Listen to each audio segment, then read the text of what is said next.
OK, bonjour tout le monde. Merci beaucoup à tous les conseillers municipaux et à Frédéric d'être présent. Évidemment, à cette période plus difficile, nous allons faire, comme la semaine passée, des conférences par vidéo. Et immédiatement, j'aimerais, considérant le décret numéro 177-2020 du 13 mars 2020, qui a déclaré l'état d'urgence sanitaire sur tout territoire québécois pour une période initiale de 10 jours, considérant les décrets numéro 222-2020 du 20 mars 2020, 388-2020 du 29 mars 2020, 418-2020 du 7 avril 2020, 460-2020 du 15 avril 2020, 478-2020 du 22 avril 2020, 483-2020 du 29 avril 2020, qui ont prolongé l'état d'urgence sanitaire. Considérant l'arrêté 2020-028 de la ministre de la Santé et des Services sociaux, qui vient d'abroger l'arrêté 2020-004 pour reconduire le droit au Conseil de siéger à huis clos et autoriser les membres à prendre part, délibérer et voter dans une séance publique par tout moyen de communication en autant que ceci puisse être publicisé dès que possible par tout moyen permettant au public de connaître la teneur des discussions entre les partenaires et les résultats de la délibération des membres. Je propose que le Conseil accepte unanimement que la présente séance soit tenue à huis clos et que les membres du Conseil et les officiers municipaux puissent y participer par vidéoconférence. Je seconde. Gérard, je seconde. Juste ne pas oublier, M. Paquette s'est prononcé, juste mentionner votre nom aux fins de l'Assemblée, votre nom, et après ça, mentionner que vous appuyez, s'il vous plaît. Okay. Je propose l'adaptation de l'ordre du jour de la séance ordinaire du 4 mai 2020. Vous adoptez l'ordre du jour de la séance ordinaire du 4 mai 2020. Suizy. Un secondaire. Alain Paquin, je seconde. Paquin, parfait. Merci Alain. À période des questions, ça va aller vite. Il n'y en a pas, évidemment, étant donné l'absence du public, mais le public pourra communiquer avec nous si des fois il y aura des questions. L'adaptation du procès verbal, je propose de la séance du 6 avril. Je propose et résolu à l'unanimité d'adopter le procès verbal de la séance ordinaire du 6 avril 2020. Gérard Boutotte, je seconde. Merci. L'adaptation du procès verbal de la séance extraordinaire du 20 avril. Je propose d'adopter le procès verbal de la séance extraordinaire du 20 avril 2020. Gérard Boutotte, je seconde. Merci beaucoup. Direction générale. Adaptation du règlement 470-2020 relatif aux compteurs d'eau. Considérant les orientations et les objectifs de la politique nationale de l'eau et de la stratégie québécoise d'économie d'eau potable qui en découle, considérant les compteurs d'eau sont utilisés depuis plusieurs années sur le territoire de Venise-en-Québec, considérant qu'il y a lieu notamment de baliser l'utilisation des compteurs d'eau et d'en définir la durée de vie utile, considérant qu'un avis de motion du présent règlement a été préalablement donné à la séance du Conseil ordinaire du 6 avril 2020 et que le projet de règlement a été adopté, considérant que les membres du Conseil ont reçu une copie du règlement lors de la séance ordinaire du 4 mai 2020, déclare avoir pris connaissance et renonce à sa lecture. Je propose d'adopter pour valoir à toute fin que le droit de règlement numéro 470-2020 relativement au compteur d'eau. M. Boutotte. Un proposeur, un appuyeur, excusez. Alain, je seconde. J'ai compris, Alain Paquin, c'est bien ça? Alain Paquin, je seconde. Parfait. Aide financière.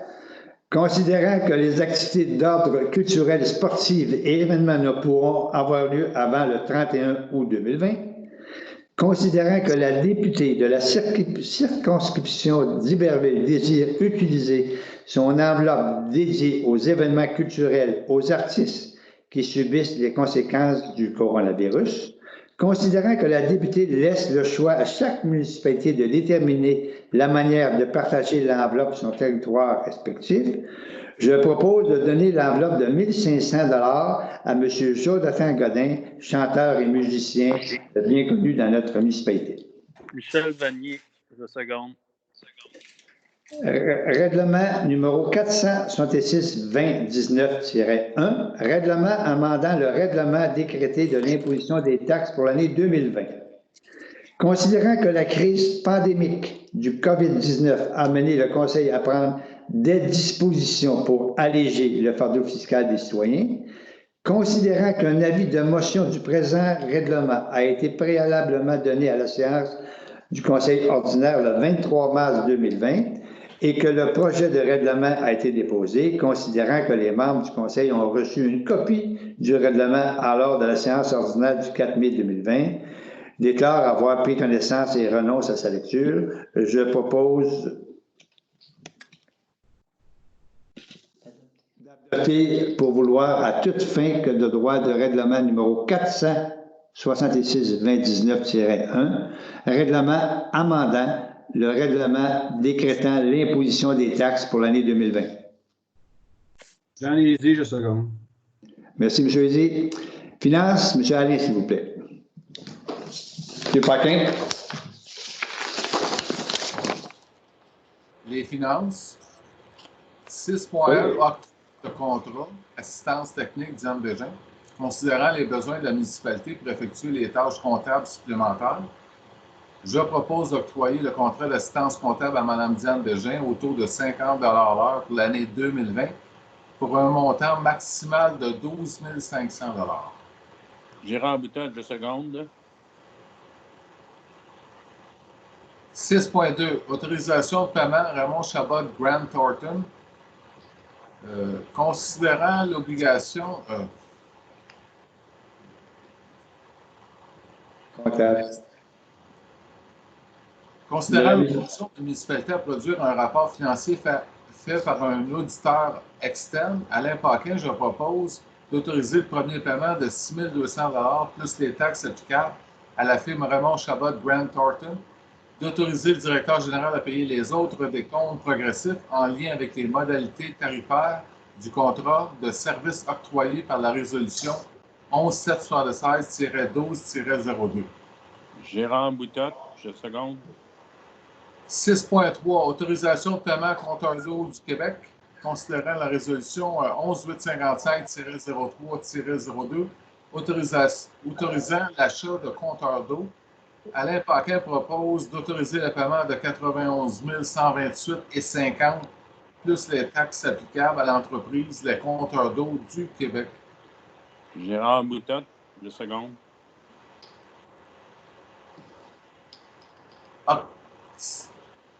6.4, autorisation de paiement. AG et ici, Atelier créatif et Boutique Inc., considérant la volonté du Conseil d'assurer la sécurité de ses concitoyennes et concitoyens, considérant les mesures de déconfinement graduel du gouvernement du Québec, je propose d'octroyer le contrat à AG et ici, Atelier créatif et Boutique Inc. pour l'achat de 2160 masques réutilisables sublimés, le tout pour un montant de 9 710 $ plus les taxes applicables. Gérard Boutin, je seconde. Merci beaucoup, Alain. Merci beaucoup. Bâtiment et construction, s'il vous plaît, Michel Vanier.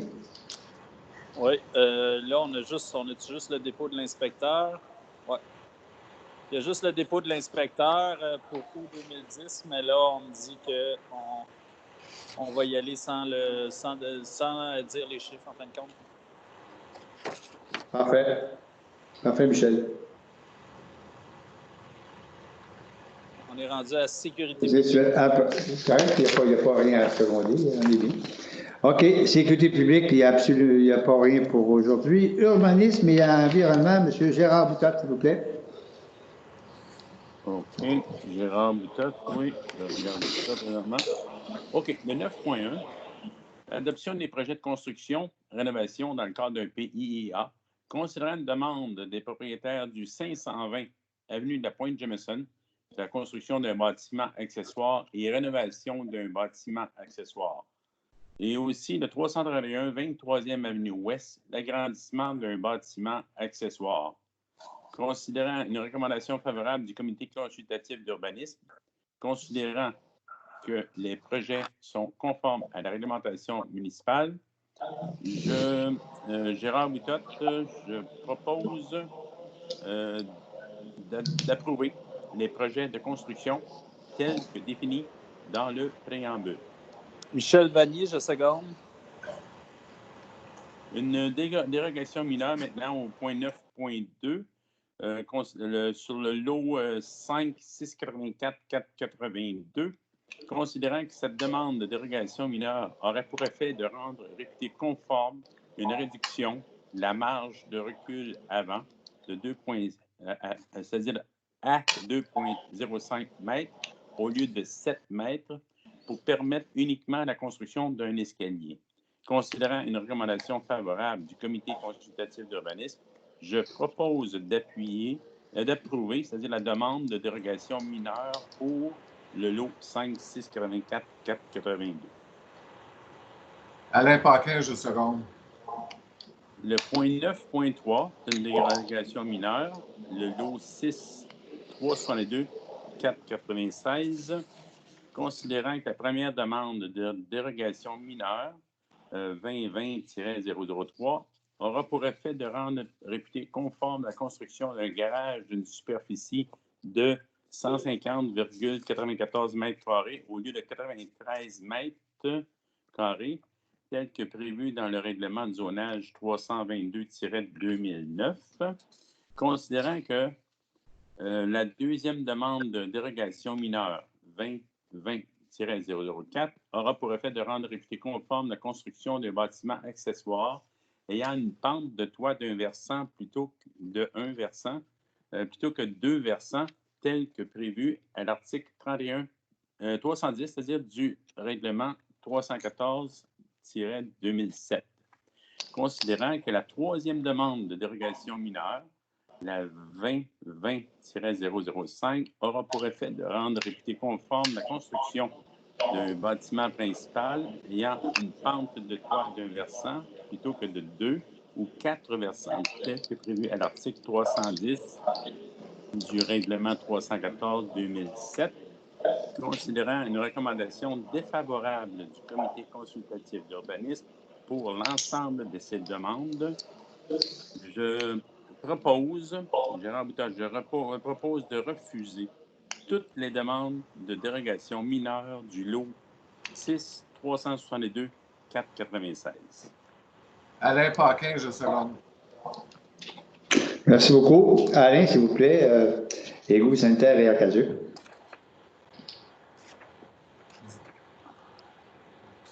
« 10.1, octroi de contrat, B, Fréjot et préparation, poste de pompage 3. Considérant que la station de pompage 3 est installée il y a près de 25 ans, considérant que la municipalité n'a pas eu à procéder à plusieurs travaux de réfection depuis l'existence de la station, considérant qu'il y a lieu de procéder à une réparation de manière urgente, Alain Paquin, je propose d'octroyer le contrat de réparation de la station pompage 3 à l'entreprise B. Fréjot et Fils pour un montant maximal de 19 500 $ plus les taxes applicables. Gérard Boutotte, je seconde. 10.2, octroi de contrat Tetra Tech, mise à jour d'une étude d'augmentation de la capacité de traitement de la station d'épuration des eaux usées, considérant la nécessité de revoir les options de mise à niveau de la station d'épuration des eaux usées de Venise en Québec, disponible sur le marché et approuvé par le ministère, considérant qu'il y a lieu de prendre en compte la capacité de développement naturel de la municipalité dans son ensemble. Alain Paquin, je propose d'octroyer le contrat de mise à jour d'une d'une étude d'augmentation de la capacité de traitement de la station d'épuration des eaux usées à la firme Tetra Tech pour un montant de 19 500 $ plus les taxes applicables. Michel Vanier, je seconde. Merci beaucoup, Alain. Merci beaucoup, M. Paquin. Tourisme, loisirs et culture, M. Robitaille, s'il vous plaît. Oui, 11.1, ministère de l'Économie et de l'Innovation, reconnaissance du statut de zone touristique. Considérant qu'en vertu de l'article 13 de la loi sur les heures et les jours d'admission dans des établissements commerciaux, la municipalité de Venise en Québec bénéficie du statut de zone touristique sur une base partielle. Considérant que le statut de zone touristique permet d'augmenter les heures d'ouverture des commerces au détail durant la période estivale. Considérant une recommandation favorable de la Société touristique et économique du lac Champlain pour reconduire le statut touristique, le tout comme défini dans la lettre explicative datée du 26 avril 2020, je propose de demander au ministère de l'Économie et de l'Innovation de reconduire le statut de zone touristique de la municipalité de Venise en Québec, et ce, de manière permanente et courant tous les mois de l'année civile.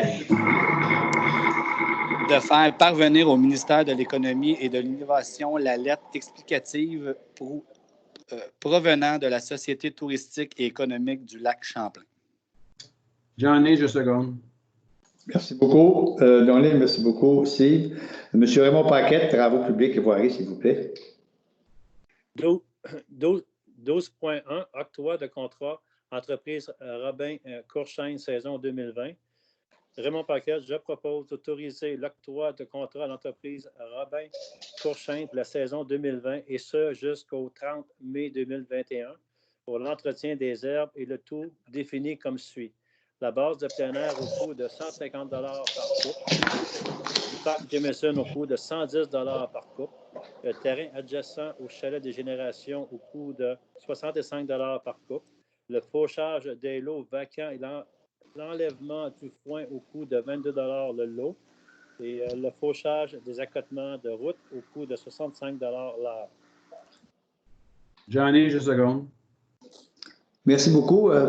Au niveau des affaires nouvelles, il n'y a pas grand sujet. La seule chose que j'aimerais qu'on discute, c'est l'ouverture du marché public prochainement. Là, probablement qu'on devrait avoir une discussion ensemble là, pour avoir de quelle façon pourrions-nous ouvrir de façon sécuritaire le marché public. En fin de semaine, il y avait quand même beaucoup de gens.